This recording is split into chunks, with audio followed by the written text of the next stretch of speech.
Ha informado el Servicio Geológico de los Estados Unidos. Y precisamente vamos a hablar sobre este tema en unos minutos más adelante con unos especialistas en este tema. ¿Qué características deberían tener nuestras construcciones para estar preparadas para enfrentar un sismo de alta intensidad? Y la pregunta, como diría don Pablo de Madeleine-Goitia, que en paz descanse, de los 500,000 reales, imagínense el premio que había en esa época, es si se están cumpliendo esos requisitos en las construcciones que se están haciendo. Hay edificios por todos lados. La pregunta es, ¿esos edificios aguantan un sismo de 8 grados de intensidad o no?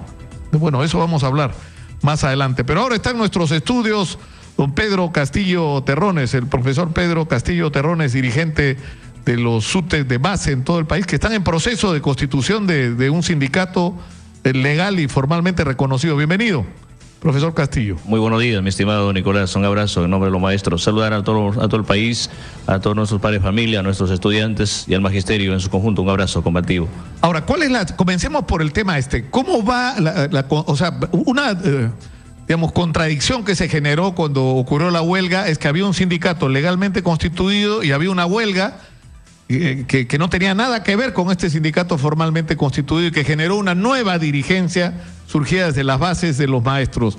Y ustedes entiendo que iniciaron un proceso de formalización de un sindicato. ¿Cómo va eso? Sí, hacerle recordar al país y también al pueblo, al magisterio y a los padres de familia, que nosotros venimos de una huelga nacional suspendida temporalmente, toda vez de que hemos analizado en un Congreso Nacional que, bueno, pues si estamos en plena huelga y son los maestros los culpables de que corra riesgo el año académico, el 2017. En esa coyuntura nos reunimos los maestros, los dirigentes, y dijimos que por los estudiantes, por nuestro padre de familia, vamos a retomar las clases, pero vamos a suspender temporalmente porque en el fondo, cuando el gobierno se ratifique en mantener la misma política educativa, privatista, en una evaluación fuera de contexto, implementar una ley de reforma magisterial sin la participación del magisterio, los maestros hemos salido a la calle, miles de maestros, y luego convocamos a un Congreso Nacional Estatutario donde ya las bases regionales del país, donde determina renunciar masivamente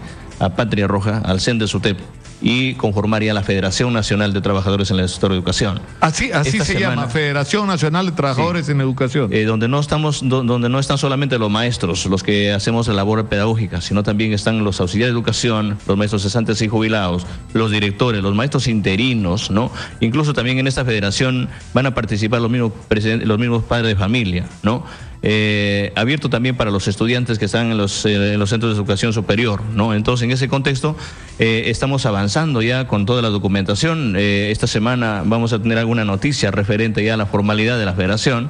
Esperamos de acá. Claro, porque tiene que haber un proceso de asambleas de bases, de actas, ¿no es cierto? Sí, ya se hicieron llegar ya los requisitos por parte del Ministerio de Trabajo, ¿no? En todo caso hemos hecho de conocimiento nosotros en una asamblea nacional y son las bases las que han determinado por mayoría, en todo caso sometiéndose a un principio que es del propio sindicato en el centralismo democrático, ¿no? El magisterio a nivel nacional ya consolidar esta base, esta Federación Nacional de Trabajadores. Y en el marco de la federación, eso no quiere decir que los maestros estamos haciendo un acto de paralelismo al sindicato. El SUTEP en estos estamentos de carácter sectorial, los SUTES distritales, provinciales y regionales, sigue manteniéndose y sigue habiendo el SUTEP con su propio principio, con su misma línea, sino que estos sindicatos tienen que estar organizados en un estamento mayor, que así lo han determinado las bases, y es la Federación Nacional de Trabajadores en el sector de educación, y a la cual hemos hecho de conocimiento ya al propio ministro, donde el mismo ministro nos ha reiterado, nos ha devuelto un documento diciendo pues que mientras no se formalice estas cosas que está en camino, que él muy bien sabe cuál es la coyuntura del magisterio, pues el 6 de enero nos hemos reunido ya los dirigentes regionales en Cajamarca, ¿no? Luego de haber recorrido el país, visitando a cada una de las bases, porque también se determinó visitar a cada una de las bases regionales del país para ver cuál es la problemática, ¿no? Y sintetizar en una asamblea nacional de los dirigentes. Lo hemos realizado en la ciudad de Cajamarca el día 6 de enero y esta reunión ha arrojado pues algunos acuerdos muy importantes. Por ejemplo, una de ellas es rechazar rotundamente esta situación, este tremendo problema de la corrupción que existe en todos los estamentos, y lo otro es llevar a cabo un evento internacional los días 1 y 2 en la ciudad de Lima, donde tenemos ya la participación confirmada, por ejemplo, de los dirigentes de Ecuador, de Colombia, de Brasil, de Venezuela, de Argentina, de México. Es un congreso internacional de maestros. Es un congreso internacional de maestros con sede acá en la ciudad de Lima, a la cual está invitado el magisterio. Y el día 3 de febrero vamos a llevar a cabo una asamblea nacional de las bases. Van a venir los dirigentes de cada uno de los sectores, de los distritos, de las provincias y de las regiones del país, con la finalidad de que se determine y se vea cuál es nuestra perspectiva de lucha, hacer llegar el cronograma, en todo caso nuestro pliego reclamos al propio ministro de Educación, reiterarle que no se ha solucionado el problema de la educación. Pero el profesor Wexler lo que decía, que ahora es ministro de Educación, él decía, nosotros hemos cumplido todos los compromisos, es decir,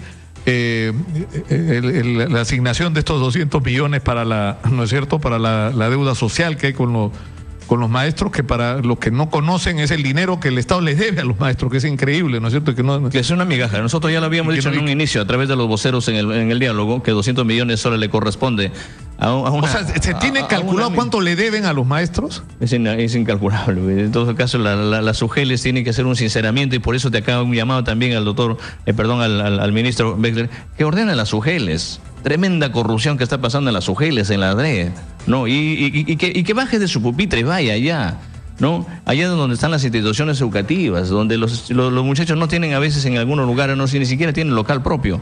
Nosotros venimos del interior del país, por ejemplo, viendo este clamor del magisterio, donde luego de la suspensión de la huelga, los maestros hemos hecho llegar un cronograma de recuperación. Los profesores acaban de hacer el cronograma de recuperación y se ha recuperado y no se le paga, mi estimado Nicolás. No se les está pagando a los maestros. Él dijo que se les ha pagado casi todos y que lo que no se ha pagado ha sido porque las UGELes no han pasado la información que le remiten las UGELes y las DES. Pero el profesor se siente totalmente indignado porque no se le paga. Ni siquiera ha podido pasar su Navidad. O sea, ha tenido que prestar plata, no sé, de alguna u otra forma, para poder estar junto a su familia. De haber contribuido, de haber cumplido con este programa de recuperación. El problema de las encargaturas de dirección a contratados. Al profesor contratado se le encarga la dirección de una institución educativa y no se le paga, que hace el mismo trabajo de un profesor nombrado. Hay una homologación de encargatura en todo caso de los directores, pero en la práctica no se ve, está totalmente ajeno al contexto. Actúan de espaldas al magisterio, al contexto, a la escuela. Hemos recorrido nosotros de diferentes partes y también tenemos nosotros una información para las bases y para el magisterio. Por ejemplo, el caso mira, hay más de 160.000 plazas de contrato en el país, en el Ministerio de Educación, que año tras año, cuando un profesor cesa, se declara vacante esa plaza. El padre de familia tiene que terminar sus yanques y ir a la UGEL a decir que me van a contratar al profesor, siendo plaza presupuestada, una plaza orgánica que es de oficio, lo tiene que convocar el gobierno para un proceso de nombramiento, que le resulta año a año un tremendo ahorro al Estado y que no lo somete a un sistema, a un nombramiento permanente. Ahora, 15, 18, 20 años, mi estimado Nicolás, profesores contratados, que no sabe, ahorita el profesor contratado termina su contrato, ha trabajado en una escuela X y si no sabe a dónde va a ir. Es una zozobra que se traslade con toda su familia, sus hijos. No sabe en qué escuela, en qué jardín van a matricular sus hijos. El otro día estuvo acá el ministro Abel Salinas, el ministro de Salud, y dijo algo que a mí me parece absolutamente razonable, lógico, sensato, ¿no? Él dijo, refiriéndose al sector salud, que hay que producir una transformación y un cambio real en el sector salud, una gran reforma de nuestro sistema de salud pública, pero que esta se tiene que hacer con los médicos, las enfermeras, las obstetras, ¿qué más se tiene que hacer? Con los verdaderos actores. Entonces, el traslado era que eso mismo, es decir, ahí tomábamos la referencia de que se supone que Idel Wexler marcaba el cambio, ¿no es cierto? Porque una de las primeras cosas que hizo Idel Wexler fue reunirse con ustedes, ¿no? Claro. Que eran como el demonio, o sea, los terroristas, ¿no? Los maestros terroristas y barbaridades como las que se dijeron en esos días, bajo la idea de que el cambio que hay que producir en la educación peruana se tiene que hacer con los maestros. El ministro de Educación se ha encasillado otra vez en su propio asidero. Tiene que abrir las puertas para dialogar.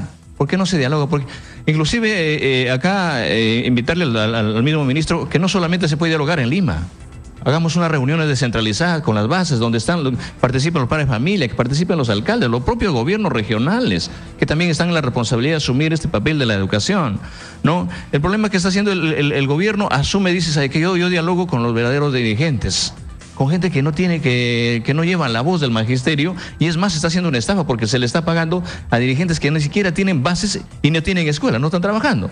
Bueno, es su problema, en todo caso, tiene que asumir. Lo otro es en cuanto a la deuda social que habíamos dicho nosotros, ¿no es cierto? Es una deuda que yo pienso que al menos siempre se le ha exigido. Las UGELes y la DRE deben sincerar, no solamente al ministro, sino también al propio ministro de Economía, al propio gobierno. ¿Qué hace la Comisión de Educación del Congreso, por favor? No, por otro lado, el problema de las UGELes, la corrupción, incluso se ha destapado grandes problemas. Por ejemplo, en Cutervo de Cajamarca se había descubierto, por ejemplo, que habían unos magos, así se le había llamado, porque el planillero de la UGEL descontaba un sol por maestro y el profesor no se daba cuenta, y al final pues recibieron toda una red. Y eso no solamente se da en esa zona, sino es a nivel nacional. A veces se le paga a profesores que no existen, profesores ya que están en la planilla y... Ahora, lo que es increíble por otro lado, es que estemos discutiendo esto, ¿no? O sea... Y cuando salimos a la calle... No, dice, está loco, no se puede, ¿cómo vamos? ¿De qué manera podemos hacer escuchar nuestra voz? Por eso es que venimos nosotros, no es porque lo diga el dirigente, es el sentir de los maestros, son de las bases de los maestros, lo que sienten los maestros. El problema de la alimentación, mi estimado Nicolás, de los enlatados, de los embolsados, que no se le da la oportunidad al mismo productor de la comunidad para que vaya a la escuela, lleve su producto y ahí coma lo más natural, lo más beneficioso, lo más con confianza, con lo que produce el pueblo. Entonces, y se malgastan miles y millones de dinero en el camino. El problema de la evaluación. El gobierno acaba, en todo caso el ministro acaba de convocar a una evaluación para primaria sin terminar la evaluación a inicial. Ha convocado una evaluación a los profesores que vienen de la escala tercera, cuarta, quinta y sexta escala. Es decir, según que la reforma educativa, los que estaban en mayor escala son los profesores más probos, más idóneos. ¿Y por qué no se les somete entonces? ¿Y qué pasó con la evaluación de los profesores que están en primera y segunda escala? Un total desorden y una evaluación totalmente descontextualizada. Y así claro, pero la idea era que todo este proceso de evaluación fuera coordinado con los maestros. Todo tiene que hacerse. Nosotros estamos dispuestos para contribuir con eso. Le hemos dicho, vamos haciéndolo de la mejor manera, pues sentémonos a conversar. Inclusive sentémonos a conversar para estructurar nuestro propio currículo. Que vuelvan los valores a la familia, Nicolás. En la familia, en la casa, a veces el papá con la mamá se agarran, se dicen la vela verde, perdón el término, pero y el hijo es testigo de eso, y con esa educación, con eso se va a la escuela. ¿Y cómo estamos hoy en día en la sociedad? Y culpable es el maestro de todas estas cosas. Que vuelvan los valores, que se estructure una nueva currícula. El problema de la evaluación, que dice, no, hay que hostigarle al maestro. Estos programas de semáforo, maestro fortaleza, soporte pedagógico, ¿ha mejorado la educación del país? Por favor, no ha mejorado. El profesor se le hostiga, ¿no? El profesor está pensando que ya viene el supervisor de afuera, que viene del ministerio, y a veces se está atendiendo al alumno que tiene problemas de salud, que tiene problemas de nutrición, que tiene problemas con su familia, que tiene problemas de tantas cosas. Entonces el problema es integral. Ahora, el problema de las rúbricas, que el propio ministro de Educación dijo, ¿sabe qué? Las rúbricas de aprendizaje están mal dadas, decía el propio ministro. Y él mismo dijo, en mi opinión, soy de la idea que se suspenda como mínimo 2 años para estructurar una nueva evaluación. Y él mismo la viene aplicando. Entonces, ¿de qué se puede hablar? Para el pueblo, para los medios de comunicación, para el país, un lenguaje, y para el maestro, para el trabajador, es otra cosa. Bueno, tenemos que dejar el tema por el momento aquí, Pedro. Yo te agradezco mucho que hayas estado con nosotros y nosotros vamos a hacer un esfuerzo por retomar este tema. O sea, la educación pública en el Perú es un tema clave. O sea, las posibilidades de dar el gran salto, convertirnos en un país del primer mundo, supone tener una educación de calidad, y tener una educación de calidad supone tener maestros de calidad, que tiene que partir que maestros bien pagados, maestros reivindicados, maestros que sean la columna vertebral de la clase media nacional, maestros que estén debidamente, ¿no es cierto?, calificados para la función, maestros que no tengan que cachuelear para poder no parar la olla de sus familias. Y es más, mi estimado Nicolás, mira, por ejemplo, un ejemplo clarísimo, yo vengo de mi escuela de Puña. Por ejemplo, ahí se le destina un presupuesto, hay un presupuesto que se llama el presupuesto del programa Huasichay. Entonces se revierte un dinero para pintar la escuela, para mejorar la escuela, pero por afuera nomás. Mi escuela está rajada de punta a punta y no se le da la prioridad. Hoy hay un presupuesto, tumba tu escuela y hazlo de nuevo. Nosotros en estas vacaciones vamos a ir a hacer adobes y nosotros vamos a reconstruir nuestra escuela. pero sin embargo se le ha presupuesto para hacerla de nuevo. Ahora, es más, cuando salimos a la calle, mire, nosotros, en el caso de nosotros tenemos 7 denuncias. Nos han denunciado que somos, por ejemplo, somos jefes de una red criminal, los protestantes del sur. Acabamos de archivar una denuncia que nos han hecho, por ejemplo, en Lambayeque. Tenemos 2 denuncias en Cajamarca. Bueno, eso, pero sí viene dando. ¿Por qué? Porque por haber encaminado una huelga que es legítima. Una lucha, está criminalizando la lucha. Hay una persecución permanente a los dirigentes. Esto tiene que terminar. Por eso llamamos abiertamente, gracias Pedro Nicolás por este espacio. Nosotros tenemos mucha confianza en Exitosa. Y también encontramos en el interior del país a Exitosa en todas las regiones. Y saludarle también a ellos, que hacen una labor muy importante a favor del pueblo y de la educación. Y a través de este medio, pues, convocar al magisterio. Para el 1, 2 y 3 de febrero, en la ciudad de Lima, vamos a llevar un evento internacional y vamos a determinar la perspectiva de lucha, como así lo han determinado las mismas bases el 3 de febrero aquí en la ciudad de Lima. Pedro Castillo Terrones ha estado con nosotros, ustedes lo han escuchado. Vamos a la pausa, volvemos con más. Esto es Exitosa. Regresamos.